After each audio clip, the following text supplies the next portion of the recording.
जय मङ्गोल। आज भने बिहानदेखि नै मौसमले हामीलाई साथ दिइरहेको छ र आज चाहिँ बिहानदेखि नै हाम्रो मिटिङ हलमा जानको लागि यहाँ सिडी बनाउने काम भइरहेको छ। अब यहाँनिर स्टेप स्टेप सिडी खोलेर हामी चाहिँ यसरी हाम्रो मिटिङ हलमा जाने बाटो बनाउँदैछौँ। र यहाँ हाम्रो मिटिङ हलमा चाहिँ यहाँ अहिले चाहिँ हाम्रो स्टेजको लागि पुरुवा पुर्ने काम भइरहेको छ र अब यहाँ पुरेर यहाँ खाँदिसकेपछि हामी यहाँतिर चाहिँ फेरि ढलान गरेर स्टेज बनाउँछौँ।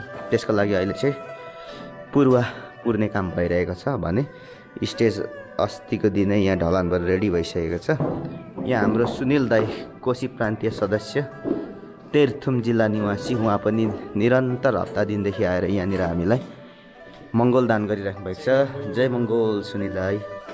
त्यसै गरी इलाम जिल्ला सदस्य हाम्रो सन्तोष भाइ, उहाँ त झन् 1 महिनादेखि यहाँनिर मङ्गल दान गरिरहेको छ। जय मङ्गल भाइ। जय मङ्गल। यहाँ अब हाम्रो केन्द्रीय सदस्य हाम्रो चन्द्रमान बुङचे, उहाँ स्थानीयवासी, उहाँले यो घर सुरुवातदेखि नापेदेखि नै निःशुल्क आफ्नो योगदान गरिराख्नु भएको छ। यसरी हाम्रो भवन चाहिँ तयार भइसकेको छ। अब फिनिसिङ अनि माथि टपमा ढलान गरेर फिनिसिङ गर्नु बाँकी छ भने यहाँ सिमेन्ट हाम्रो 13 गतेको दोस्रो तलाको ढलानको लागि सिमेन्ट आइसकेको छ। गिटी बालुवा पनि आइसकेको छ। अब हाम्रो माथि छत ढलानको लागि सम्पूर्ण कार्य तयार भइसकेको छ। हामीले अब 13 गते मात्रै वेट गर्न बाँकी छ भने पछाडिबाट चाहिँ यस्तो देखिन्छ हाम्रो भवन। तपाईँहरूलाई म ड्रोन भिडियो पनि देखाउने छु। मौसम चाहिँ आज के विधि खुलेको छ भने नि निलो आकाश ज्यादै राम्रो देखिरहेछ।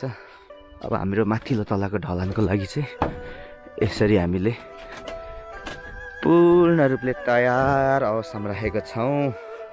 अब 13 गते ढलान हुन मात्रै बाँकी छ। ल आज चाहिँ हामीलाई भाउजूले खाजा पनि ल्याइदिनु भएको छ। सन्तोष सबैभन्दा धेरै खुसी भएको छ। खाजा खाइसके पछाडिको पनि जय मङ्गल।